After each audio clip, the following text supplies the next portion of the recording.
আজকে 3 দিন হয়ে গেল আমার ছেলে ডোডেয়ারহাটে দিবালোকে দুষ্কৃতিকারীরা গুলি করে তাকে মৃত্যুর মুখে তুলে দিল। কিন্তু আজ অবধি কোনো আসামিকে কোনো দুষ্কৃতিকারীকে পুলিশ ধরতে পারলো না। এটা পুলিশের ব্যর্থতা। আমি মনে করব যে এটা পুলিশের ব্যর্থতা। পুলিশ ইচ্ছা করলে সবই করতে পারে, কিন্তু কেন যে এরা করতেছে না, কী ব্যাপার, এটা আমি বুঝতেছি না। কিন্তু আমি এটাই একটাই দাবি রাখবো যে পুলিশ সক্রিয়ভাবে দুষ্কৃতীদের ধরুক এবং তাদের ফাঁসির সাজা হোক, এটাই আমার কথা। পুলিশের উপর ভরসা তো রাখছি এতদিন, কিন্তু এখন তো আর রাখতে পারতেছি না।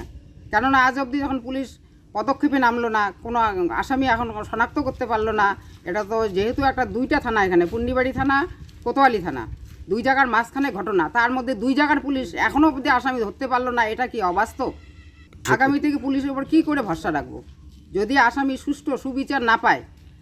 তা আজকে দিনের পর দিন দুষ্কৃতি তো বেড়েই যাবে, এরকম একটার পর একটা ঘটনা ঘটেই থাকবে। এরপর তো এর আগেও তো 3টা ঘটনা ঘটছে, তারপর এখনও অবধি কোনো সাজা হয়নি। আজকে এই যে আমার ছেলেকে নিয়ে 4টা হলো, তারপরেও পুলিশ এখনও সজাগ হলো না। এরপরে আর কি বলবো, বলার মতো ভাষা এখন খুঁজে পাচ্ছি না। সিবিআই তদন্ত, এটা যদি পুলিশের ব্যর্থতা হয়, সিবিআই আমাদের দরকার অবশ্যই হবে। সিবিআই আমাকে করতেই হবে। সিবিআই তদন্ত আমার একান্ত প্রয়োজন। যেভাবেই হোক, কোথায় দুষ্কৃতি আছে তাকে খুঁজে বার করতে হবে, উপযুক্ত সাজা তাকে দিতেই হবে এবং প্রয়োজনে তাকে ফাঁসি ঝুলাইতে হবে। এইটাই আমার কামনা।